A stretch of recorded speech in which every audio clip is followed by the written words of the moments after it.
What's going on, guys? This is Rob, and if you're enjoying the content here on my channel, then make sure you hit the like button and make sure you hit subscribe so you can help decide what direction the content on my channel goes in the foreseeable future.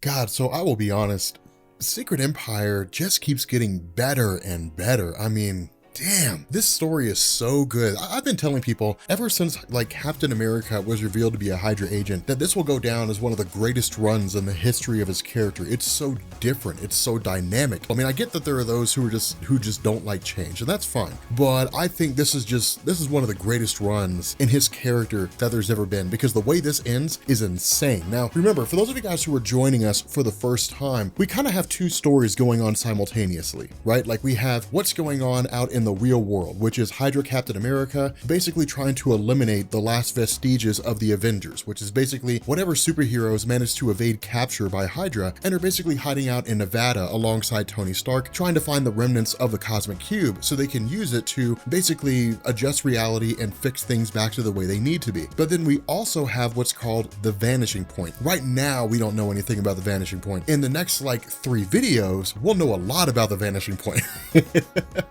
And we will know just how cool it is because, dude, it's, oh my God, dude. I really want to talk about stuff that's gonna happen.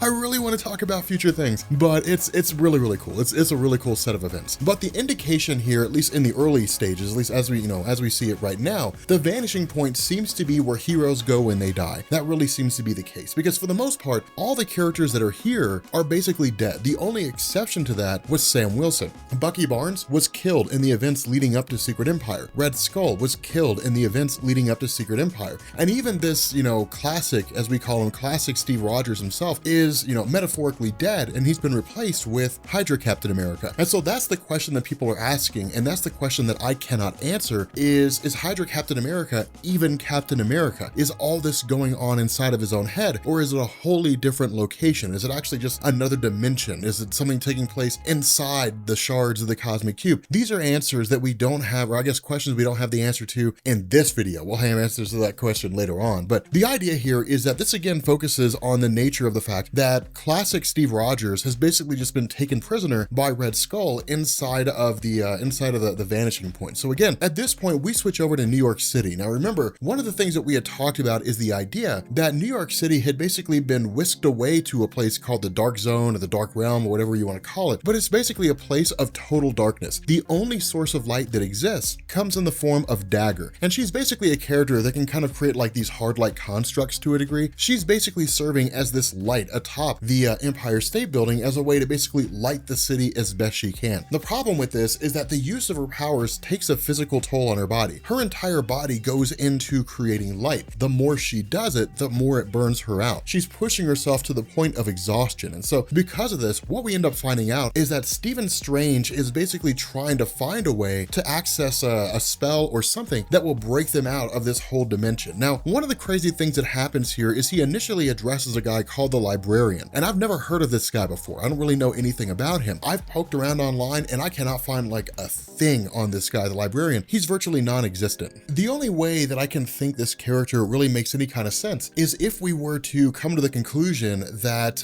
writer Nick Spencer is basically drawing on Jonathan Hickman's whole idea of the Sinner's Market. Now, the Sinner's Market was a concept that was invented, I believe, during Hickman's Avengers and New Avengers, and is basically this other dimension, this other dimensional place where people who can delve in the mystic arts can go to in order to basically barter life energy for power. Now, there's other things that go into it in terms of just being able to buy like black market spells and things like that. That's really what it is just like a giant black market when it comes to mysticism and magic and different things like that. But that's the only sense that I can make with this guy. But again, with Stephen Strange, what he's basically trying to do is just find some spells that will let him break out of this whole dark dimension area. Now, of course, at this point, we switch over to one of the coolest engagements, which actually takes place between Kingpin and Daredevil. And the reason why is because with New York City having been whisked away to this dark dimension, what it's basically done is this allowed whatever criminals remain in the city to basically run rampant. And so it's really just Daredevil trying to corral them all in, trying to get everything back together and basically call it a day. But the other half of this is that Wilson Fisk never does anything out of altruism, which is to say, because it's the right thing to do. Wilson Fisk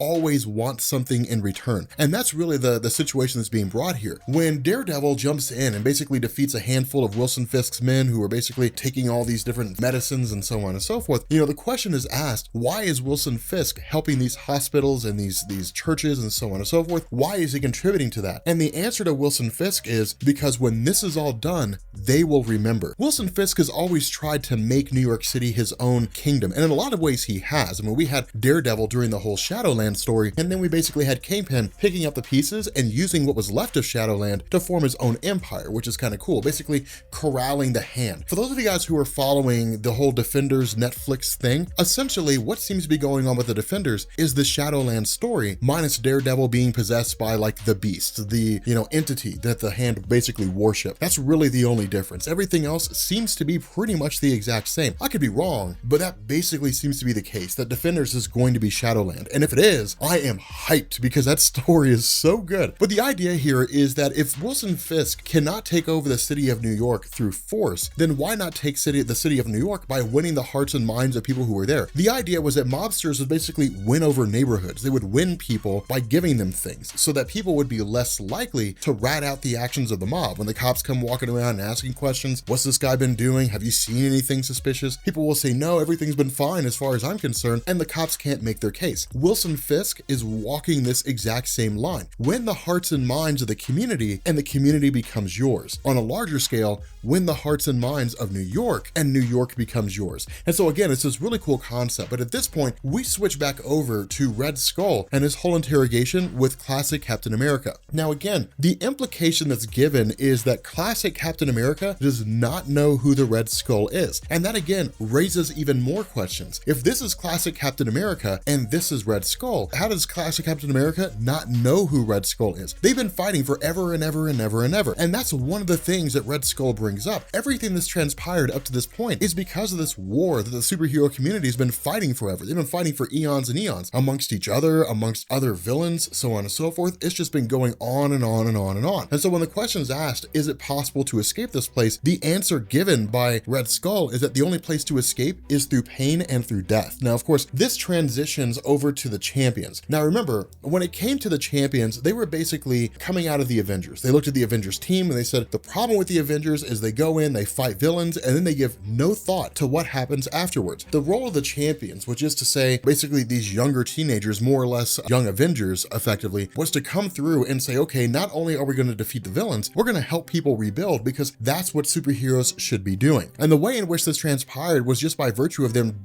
doing what they could when they could. But when Secret Empire ultimately popped off, they basically ended up, siding against Captain America, joining Iron Man, which eventually led to them joining with the ranks of Black Widow, who harbored this idea of just killing Captain America because of how villainous he was. But what ends up taking place here is that some of the members of the Champions do not see eye to eye with what it is that Black Widow's doing, specifically because of the fact that Black Widow is making some friends out of some pretty unsavory enemies. Case in point, Viper. Like we talked about in the last video, Viper was a pretty minor villain. I mean, she just kind of appeared off and on, different things like that, but she was a criminal first and she was a human being second. And the idea was that when Secret Empire basically began to happen, when Captain America instituted his Hydra regime, Viper, as part of Hydra, began running her own narcotics ring, basically buying and selling drugs. And the result is that if Captain America were to find out, he would basically have her executed. The problem with this is that with Black Widow basically going to Viper and essentially saying, I know everything that you're doing, I know what's going on, with Maria Hill doing the exact same thing and then basically passing this information on, it resulted in the idea that the Champions are now allying themselves with effectively a villain. But that's the nature of war, right? Like, the enemy of my enemy is my friend. It's not clean, it's not clear cut. And that's the difference between the Champions and characters like Black Widow. Initially, Black Widow kind of looks at this and says, well, it's our fault that we did this. It's our fault, that we basically just got into conflict after conflict. It's our fault that we were fighting amongst each other so much we failed to see that the most significant enemy was the one that we didn't expect, i.e. Captain America as a Hydra agent. Black Widow looking at this and saying, we brought this on ourselves. But Black Widow also recognizes that the fires of war are not absolute. There's no good guys and bad guys. There's the guys who think they're right and then the other guys who think they're right, and they're both fighting each other. But when you're the Champions, when you're young, when you see the world through rose-colored glasses, you don't see how it is. You see the world how you would like it to be. And regardless of how you would like the world to be, the world is a certain way. And because of that, the Champions haven't quite stepped into the notion of realizing that it's not just black and white. There's not good guys and bad guys, that there's all different shades of good guys and there's all different shades of bad guys. Black Widow needs to kill Captain America, and she'll ally herself with whoever she needs to in order to make that happen. But for the champions, right, wrong, or otherwise, they stick to their guns and say, no, Viper's a bad guy. We do not ally ourselves with bad guys. But again, when the questions also raise as to why they broke this old man out of a hospital, the answer is not given by Black Widow. Now that old guy is actually going to be pretty significant. He's going to be a pretty huge character when it comes to the forces of Black Widow trying to topple Captain America. I really can't emphasize how important he is, and I'm kind of curious what you guys think. Who do you guys think that old man is? This is a guy that's going to help turn the tide. It's really going to help move things in a new direction. But of course, the idea here is that we switch back over to Hydra Captain America. What we end up getting is this great monologue from him, which he's always got amazing monologues in the story, alongside what it is that the Avengers are doing. And what we end up finding out is that the forces of Tony Stark basically have this massive bunker they've been operating out of. And the bunker was designed to withstand the strength of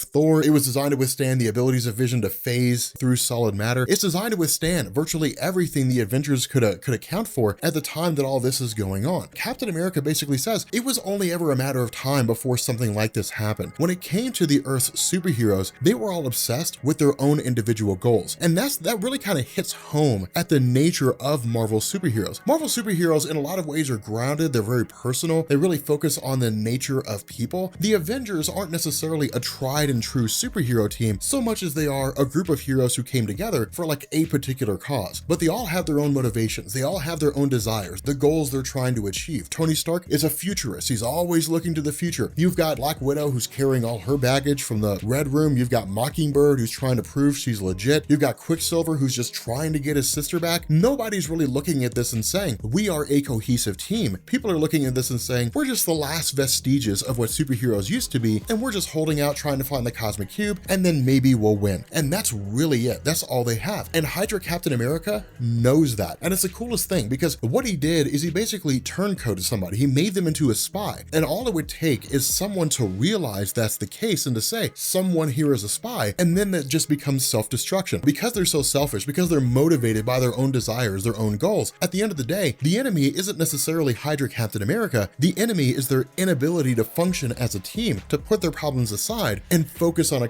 common enemy for any real measure of time. Now, of course, where the poking and prodding begins to go around in terms of the failings of the individual characters, who it is that's doing this, who it is that's doing that, what we also end up finding out is that this speech that's being given by Captain America is being given to Bruce Banner. Remember, Bruce Banner's back. We don't really know how. And the idea here is that Captain America hits home at the notion of the reason why it is that the superheroes always opposed Bruce Banner. Because remember, it wasn't necessarily the fact that Banner was the Hulk that led a lot of superheroes to turn against him. Even when he was just Banner, they didn't necessarily take him seriously. The scientific community didn't necessarily take him seriously. For the most part, when he was a superhero reaching out to Banner for advice or help on something, he was the last guy they would go to. In some cases, they would go to villains before they went to Bruce Banner. It was the total lack of trust, the total disconnect between them and how they viewed Banner. And the cool thing about this is Captain America says the reason why is because you represent an unquantifiable concept. You represent something that cannot be controlled, that cannot be contained. You represent something that people just cannot fight. You are the quintessential example of absolute, pure, and total chaos, because that's what the Hulk is. And that's what Captain America says. The Hulk is just this uncontrollable thing, this force of nature. But the funny thing about this is that Banner's response is, but you're a Hydra agent. You are not a good guy. And that's the cool thing here, is because it's not like everybody just kind of looks at this and says, yeah, well, I mean, he's a Hydra agent, and what can you say? I mean, that happens sometimes. Banner is like the one guy who's been gone this entire time. He's just kind of resurrected, or whatever the case may be. He comes to, and suddenly Captain America's a Hydra agent, and Hydra's taken over the country. And so where Banner initially says, okay, I can't do this, I'm not going to side with you, Captain America's response is, yeah, but I wasn't talking to you, Bruce Banner, which is when the Hulk emerges. And it is a sight to behold, because like we said, the Hulk is just pure conflict, just pure chaos. And that's the crazy thing, because where Scott Lang finally comes clean and says, I'm the spy for Hydra. They have my daughter Cassie. They basically shanghaied me in and said, if you want your daughter to live, you're going to spy on Tony Stark's team. When all this information basically becomes true, the Hulk emerges. And that's the caveat to all this, because Tony Stark accounted for everything at that point in time. Bruce Banner, the Hulk, was dead. There was no reason to believe that he was going to come back. There was no reason to believe that he would be alive. Tony Stark did not account for this just incalculable, unlimited strength of a force of nature just coming down on the Avengers headquarters like the wrath of God. Nobody expected that to happen, but that's exactly what happens. The Hulk just smashes in, and suddenly this entire bunker is all for naught, because all it takes now are the forces of Hydra Captain America to come waltzing in. While this is happening, the Incredible Hulk is recalling the events of what it is that took place during Civil War II, when Hawkeye shot Bruce Banner, killed him with an arrow, when Bruce Banner felt betrayed, when Bruce Banner felt cheated. That's why the Hulk is just raging so much, because all this pent-up emotion, this feeling of betrayal, this feeling of deception, this belief that the superheroes had turned against him for no real reason whatsoever at the behest of Carol Danvers, all this is coming home to roost. And now the Incredible Hulk is letting it all out. But remember, the Incredible Hulk, as he was being resurrected, was only ever temporary. Again, we don't know why. We don't know if magic was used. We don't know if he was like resurrected by Captain America using the hand. All we know is that the Incredible Hulk was brought back for a temporary amount of time. The result of this is that in the midst of the ensuing chaos, in the midst of the conflict, Odin's son shows up, but instead of just quashing any of the civilians that are trying to get out, instead of just killing every superhero he comes across, he basically allows them to pass. Now remember, in the last video, we talked about Odin's son's loyalties. Odin's son is not loyal to Hydra Captain America. He does not believe that Hydra Captain America is doing the right thing. He is not okay with what's happening. The loyalties of Odin's son is to Mjolnir, is to the hammer. And by his logic, if Captain America can lift the hammer, Captain America is worthy. If Captain America is worthy, then Odin's son should follow him, because if he wasn't worthy, if he wasn't righteous, he wouldn't be able to lift the hammer. So again, it's a pretty cool scenario. It's a pretty cool set of events. Now again, kind of going through the comments of the different videos that we've talked about with regards to Thor's hammer. I mean, there are some, who are just kind of like, no, only good guys can lift the hammer. But like we talked about before, the cause of the hammer is not predicated on good guys. It's predicated on worth. That's just the nature of the hammer. That's just how it works. And so again, it's one of these cool things, because this ultimately leads to a fight between Captain America and Iron Man himself. Now, of course, with the Incredible Hulk just kind of fading out, really just more or less just dying, I guess, going back to being dead, not really sure what the case is with him. What ends up happening is Tony Stark almost stops Captain America dead in his tracks. And the reason why is because what he does is he apologizes. This is one of the great things about Secret Empire. It draws on everything that's happened in Marvel Comics in like the last 10 years, maybe even 15 years. Tony Stark even starts talking about the events of the first Civil War. He thought that he was right. He believed that he was doing the right thing. But when the conflict was done, when it was all said and over, when the smoke cleared, it wasn't worth it. I mean, he draws on the story, The Confession. For those of you guys who never read it, Civil War, The Confession is basically the story. It's really like a one-shot that takes place directly after the events of the death of Captain America. And it's only Tony Stark and it's only Captain America. No one else is in that story unless they're in like a flashback or something like that. But what Tony Stark did in that is he basically confessed and said it wasn't worth it. If I'd known that Civil War was going to result in your death, I never would have instigated this conflict in the first place, because Captain America stands for hope. He stands for the belief in a better tomorrow. And that's kind of the funny thing about this, is because if you look at Captain America right now, he still does. I mean, sure, Hydra is a fascist organization, right? Like they're basically taking over the country and ruling it in an iron fist. But one of the things that we saw when this story first kicked off is that there's jobs that are increasing. The stock market's better. People aren't struggling for money. For the most part, society in and of itself is inherently better, so long as you're the right kind of citizen. And that's the difference here. That's the caveat. How much are people willing to sacrifice in order to make things better? Is it one of those things where people are willing to sit down and say, yeah, man, Hydra's running the show and it kind of sucks if you're that guy, but for me, it's cool. And now what happens if that guy who says it's cool, Hydra comes knocking on his door? Is he still going to say that? Is he still going to say, no, everything's fine, man. Yeah, take me away. It's cool. I don't mind. Take me off to jail. I don't have a problem with that because society is better. Of course not. The guy's going to say, well, no. All right. I mean, get that guy. Don't get me. I'm good. I'm fine. Everybody's okay with the status quo until the status quo shifts, and then the powers that be start coming after them. What we end up finding out is that the other member is really Elisa, the one that basically brought Steve Rogers into Hydra when he was a child. And she basically ends up, or at least her forces, begin picking up some weird signal emanating from the Avengers headquarters, only for us to find out that what Tony Stark has effectively done is activated a tactical nuke and detonates it. Basically nukes the entirety of Avengers headquarters and anybody who was there. And so this is massive because anybody who didn't get out of the impact of this nuclear bomb is dead. They're gone. We don't know who those people are yet, but if they were there, they're up in smoke. And so what ends up happening here is Black Widow is listening to the events unfold and basically comes to the realization that as far as she's concerned, as far as she knows, all the Avengers are dead. They're all gone. They just poof like that in a nuclear explosion. If they weren't like Thor or somebody like that, they couldn't survive it. And so in the last little tail bit of the story, what she does is wake up the champions with the intention of traveling to Hydra headquarters and killing Captain America. But with that being said, guys, we're gonna go ahead and bring this video to an end. If you are new here to Comics Explained, make sure you guys hit the sub button to become part of the Rob Corps. If you guys enjoyed this video, make sure you drop a like. And yeah, I will catch you all later. Peace.